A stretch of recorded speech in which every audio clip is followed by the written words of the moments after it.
ആണ്. ആദ്യം ദിവ്യ, എന്താണ് താങ്കൾ ഇന്നത്തെ ഈ ശിക്ഷാവിധി വന്നപ്പോൾ വിലയിരുത്തുന്നത്? ഇത് നേരത്തെ തന്നെ ഈ കേസിൽ ഒരു ഗൂഢാലോചന ഇല്ല എന്ന് കോടതി വിലയിരുത്തിയപ്പോൾ തന്നെ നിരാശയായിരുന്നുവല്ലോ. ഇപ്പോൾ ഈ 6 പേര് മാത്രമാണ് കുറ്റകൃത്യത്തിൽ പങ്കാളിയായിട്ടുള്ളത് എന്ന് പറഞ്ഞുകൊണ്ടാണ് ഇങ്ങനെ ഈ കൂട്ടബലാത്സംഗത്തിലെ ഏറ്റവും കുറഞ്ഞ ശിക്ഷയായ 20 വർഷത്തെ തടവ് വിധിച്ചിരിക്കുന്നത്. എങ്ങനെ കാണുന്നു താങ്കൾ?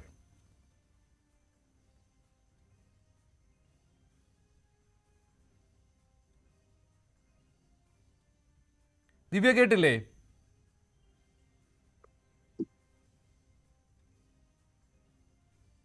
ദിവ്യ കേൾക്കുന്നില്ലേ?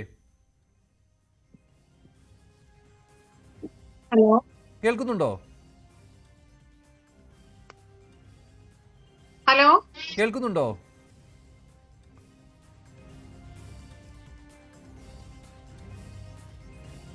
സാങ്കേതികമായ ചില പ്രശ്നങ്ങളുണ്ട്. എന്തായാലും ഈ കേസിൽ ഗൂഢാലോചന തെളിയിക്കുവാൻ പ്രോസിക്യൂഷന് കഴിയാതെ പോയത് ഒരു വലിയ വീഴ്ചയായി തന്നെ അവശേഷിക്കുകയാണ്. അതേസമയം പബ്ലിക് പ്രോസിക്യൂട്ടർ വ്യക്തമാക്കിയത് ആവശ്യമായ തെളിവുകൾ ഉണ്ടായിരുന്നു, അതനുസരിച്ചുള്ള തെളിവുകൾ കോടതിയിൽ ഹാജരാക്കുവാനും സാധിച്ചിരുന്നു. പക്ഷേ കോടതിയുടെ വിധിയിൽ തൃപ്തിയില്ല എന്നാണ്.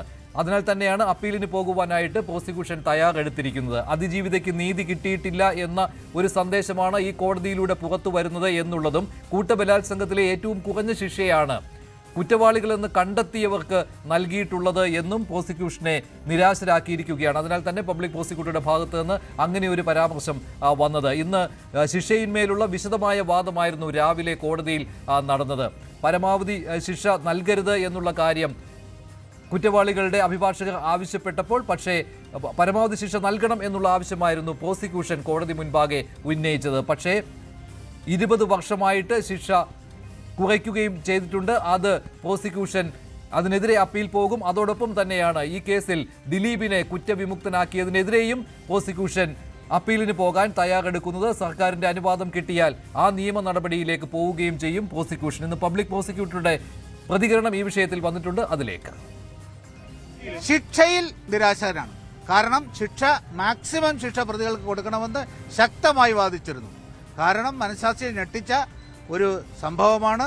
ഇതിൻ്റെ പിന്നിൽ ഗൂഢാലോചനയുണ്ട്. ഗൂഢാലോചന വെച്ച് ഒരു ക്രൈം നടത്തുന്ന പ്രതികൾക്ക് ഏറ്റവും ഇളവായ ശിക്ഷ നൽകുന്നത് തെറ്റായ സന്ദേശമാണ് സമൂഹത്തിൽ നൽകുന്നത്, നീതിപീഠത്തിന്.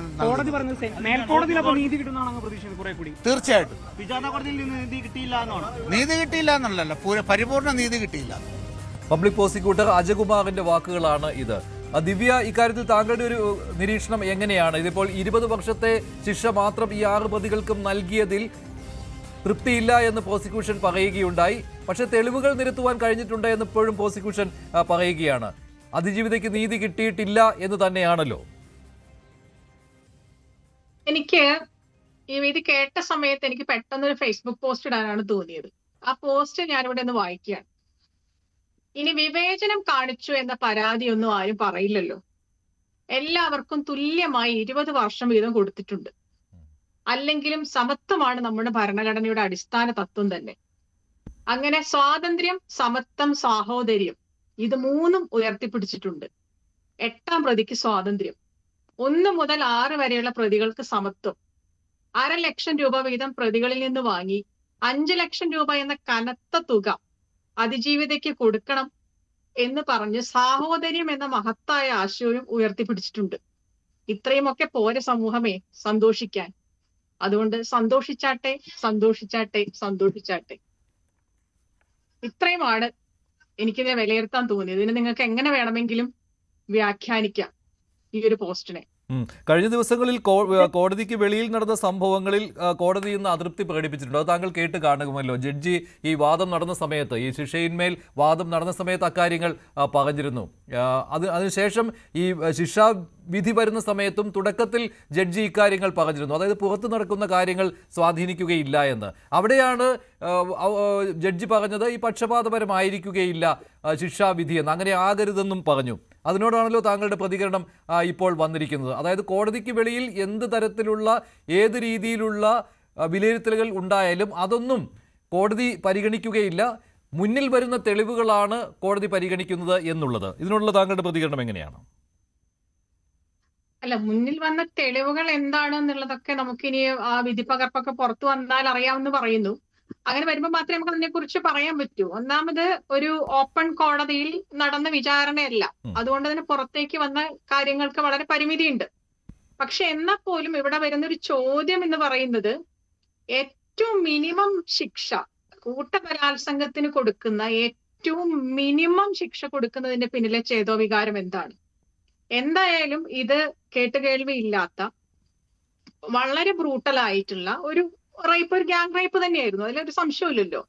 അത് എന്തുകൊണ്ടാണ് ഇത്ര ലഘുവായിട്ട് തോന്നാൻ കാര്യം? ഏറ്റവും ചെറിയ ശിക്ഷ കൊടുക്കാവുന്ന, ഇതിൽ കുറച്ചുകൂടി കുറയ്ക്കാൻ പറ്റുമായിരുന്നെങ്കിൽ, 20 എന്നുള്ള മിനിമാണ്, അതിൽ കുറയ്ക്കാൻ പറ്റൂല. കുറയ്ക്കാൻ പറ്റുമായിരുന്നെങ്കിൽ കുറച്ചുകൂടി കുറച്ചേനെ എന്നുള്ളതാണ് നമുക്ക് തോന്നുന്നത്. എന്താണ് അതിന്റെ പിന്നിലെ ഒരു ചേതോവികാരം? മാത്രമല്ല പരമാവധി കൺസിഡറേഷൻ കൊടുത്തിട്ടുണ്ട് ഈ 5 പ്രതികൾക്കും. അവരുടെ പ്രായം, അവരുടെ കുടുംബ പശ്ചാത്തലം, ഇതൊക്കെ പരിഗണിച്ച് ഭയങ്കര മാനുഷികമായിട്ടുള്ള പരിഗണനയാണ് കൊടുത്തിരിക്കുന്നത്. ഈ പറഞ്ഞ ആക്രമിക്കപ്പെട്ട, ഇരയാക്കപ്പെട്ട പെൺകുട്ടിക്ക് ഇതൊന്നുമില്ലേ? കുടുംബമില്ലേ? സഹോദരനും അമ്മയും ഒക്കെ ഇല്ലേ? ആ കുട്ടിയുടെ പ്രായം പ്രശ്നമല്ലേ? എത്ര ചെറിയ പ്രായത്തിലാണ് ഇത്ര ബ്രൂട്ടൽ? ആ സമയത്ത് വിവാഹം പോലും കഴിഞ്ഞിട്ടില്ല. അവരുടെ ഭാവി, അവരുടെ കരിയർ, അവരുടെ മാനസികാവസ്ഥ, അവരുടെ ശരീരം, ഇതിന് പറ്റിയ പരിക്കുകള്, ഇതിനൊന്നും യാതൊരു പരിഗണനയില്ലേ? ഇവിടെയൊന്നും ഈ പറഞ്ഞ മനുഷ്യത്വത്തിനും നമുക്ക് മറ്റു സഹജീവിയോട് കാണിക്കേണ്ട ഒരു എമ്പതിക്കും ഒന്നും ഒരു വാല്യൂം ഇല്ലേ? ഇങ്ങനെ കുറെ ചോദ്യങ്ങൾ ഇവിടെ ഉയർന്നു വരുന്നുണ്ട്. അതിലൊക്കെ ഉപരി നിൽക്കുന്നത് ഈ പറഞ്ഞ വമ്പൻ, ഇതൊരു വലയാണെങ്കിൽ ഇതിൽ കുടുങ്ങുന്നത് ചെറിയ മീനുകളും വമ്പൻ സ്രാവുകളൊക്കെ വല പൊട്ടിച്ച് പുറത്തേക്ക് പോകും എന്ന് പറയുന്നത് പോലെ പെടേണ്ടത് ഇവരൊന്നും ആയിരുന്നില്ലല്ലോ. ഇതിന്റെയൊക്കെ പിന്നിലൊരു മാസ്റ്റർ ബ്രെയിൻ എന്ന് പറയുന്ന ഒരാളില്ലേ? അയാൾക്ക് എന്ത് കിട്ടി എന്നുള്ളത് തന്നെയാണ് പ്രധാനപ്പെട്ട ചോദ്യം. അവിടെ നമ്മളെ നിരുത്സാഹപ്പെടുത്തുന്ന ഒരു തീരുമാനം കുറച്ച് ദിവസങ്ങൾക്ക് മുമ്പ് തന്നെ വന്നു. പിന്നെ ഇതിൽ ആകപ്പാടെ പോസിറ്റീവായിട്ട് പറയാം എന്ന് പറയുന്ന ഒരു കാര്യം എന്ന് പറയുന്നത്, ഈ വമ്പന്മാര് കൊടുക്കുന്ന കൊട്ടേഷൻ ഏറ്റെടുത്തുകൊണ്ട് അത് നടപ്പിലാക്കാൻ പോകുന്ന ഈ പൾസർ സുനിയെ പോലെയുള്ള ക്രിമിനലുകളായ ഗുണ്ടകൾക്കുള്ള ഒരു സന്ദേശം ഉണ്ട്. കാരണം പെടുന്നത് അവര് മാത്രമായിരിക്കും. ഈ താഴേക്കിടയിൽ കിടക്കുന്ന ഇവരെ പോലത്തെ, പാവങ്ങൾ എന്നുള്ള വാക്ക് ഉപയോഗിക്കാൻ പറ്റില്ല, ഇവരെ പോലത്തെ താഴേക്കടയിൽ കിടക്കുന്ന ഗുണ്ടകൾ മാത്രമാണ് ഇതിൽ പെടുക. ഈ ആഹ്വാനം കൊടുത്ത അല്ലെങ്കിൽ ഇത് ഏർപ്പാടാക്കിയ ഈ പ്രമുഖര് ഇതിൽ നിന്ന് സുഖമായി ഊരിപ്പോകും എന്നുള്ളതും, അവസാനം ജീവിതവും കുടുംബവും എല്ലാം നഷ്ടപ്പെടുന്നത് ഇവർക്ക് മാത്രമായിരിക്കും എന്നുള്ള ഒരു മെസ്സേജ് ഇത്തരം ആളുകൾക്ക് കിട്ടുന്നുണ്ട്. പക്ഷെ എന്നാൽ പോലും അവർക്ക് സമാധാനിക്കാം. കാരണം ഏറ്റവും മിനിമം ശിക്ഷയാണല്ലോ കിട്ടുക, 20 വർഷം. 20 വർഷത്തിലും കുറെ അവർ അനുഭവിച്ചു തീർത്തത്. 7 വർഷം കണ്ട് ജയിലിൽ കിടന്നത് ഓരോരുത്തരെയും വെച്ചിട്ട് കുറയും. ഒരു 10, 12, 13 പരമാവധി എല്ലാവർക്കും കിട്ടുന്നതാണ് അറിഞ്ഞത്. അപ്പൊ ഇങ്ങനെ ഒരു മെസ്സേജ് അല്ലാതെ, ഈ ക്രിമിനലുകൾക്ക് കൊടുക്കുന്ന ഒരു മെസ്സേജ് അല്ലാതെ വേറൊന്നും പോസിറ്റീവായിട്ട് എനിക്കിതിൽ തോന്നുന്നില്ല. പ്രത്യേകിച്ച് സ്ത്രീകൾക്ക് കൊടുക്കുന്നത്. സ്ത്രീകൾക്ക് എന്താണ് ഇതിൽ സന്തോഷിക്കാനുള്ളത്? നിങ്ങൾ രാത്രി 6 മണിക്ക് ശേഷം പുറത്തിറങ്ങരുത് എന്നുള്ളതോ? പുറത്തിറങ്ങിക്കഴിഞ്ഞാൽ നിങ്ങൾക്ക് എന്ത് സംഭവിക്കാം? അങ്ങനെ സംഭവിച്ചിട്ടുണ്ടെങ്കിൽ ഇവിടെ നിങ്ങൾക്ക് നീതി വാങ്ങിത്തരാൻ, ഇവിടെ ന്യായം വാങ്ങിത്തരാൻ ഇവിടെ ഒരു കോടതിയും ഉണ്ടാകില്ല എന്നുള്ളതോ? അതെ, നിങ്ങളെ റേപ്പ് ചെയ്തവര് വളരെ സുഖമായിട്ട് ഇവിടെ നിന്ന് രക്ഷപ്പെട്ടു പോകുന്നത് കണ്ടു നിന്ന് നിങ്ങൾക്ക് ഇങ്ങനെ കണ്ണീര് പൊഴിക്കാം. ഇതാണോ സ്ത്രീകൾക്ക് കൊടുക്കുന്ന സന്ദേശം? ഇത്രയൊക്കെ മാത്രമേ നമ്മുടെ പ്രോസിക്യൂട്ടർ നേരത്തെ കുറച്ചു ദിവസം മുന്നേ പറഞ്ഞു, ആദ്യത്തെ വിധി വന്ന സമയത്ത്, വിധിയല്ല 8ാം പ്രതിയെ കുറ്റവിമോചിതനാക്കിയ സമയത്ത് അദ്ദേഹം പറഞ്ഞൊരു കാര്യമുണ്ട്. ഒരാള് കത്തി ഉപയോഗിച്ച് കുത്തിക്കൊന്നു, അപ്പം കത്തിയെ ശിക്ഷിക്കുക, കുത്തിയാളെ ഫ്രീ ആയിട്ട് വിടുക, അയാൾ കുറ്റക്കാരനല്ല, കത്തിയാണ് പ്രതി എന്ന് പറയുന്ന ഒരു അവസ്ഥയുണ്ടല്ലോ. അവസ്ഥ നമ്മൾ കണ്ടുകൊണ്ടിരിക്കുകയാണ്. ഇവർക്കൊക്കെ കിട്ടിയ വർഷങ്ങൾ നമ്മൾ എണ്ണി പരിതമിക്കുന്നതിനേക്കാൾ വലിയൊരു പ്രശ്നം എന്ന് പറയുന്നത്, ഇവരെയൊക്കെ ഉപയോഗിച്ച്, ഇവരെയൊക്കെ ടൂളായിട്ട് ഉപയോഗിച്ചൊരു മാസ്റ്റർ ബ്രെയിൻ ഉണ്ടല്ലോ, അയാൾക്ക് എന്ത് കിട്ടും? ശരി, ഞാൻ ഇടപെടുകയാണ്. ഇപ്പോൾ മഹേഷ് കൂടി ചേരുകയാണ്. മഹേഷ്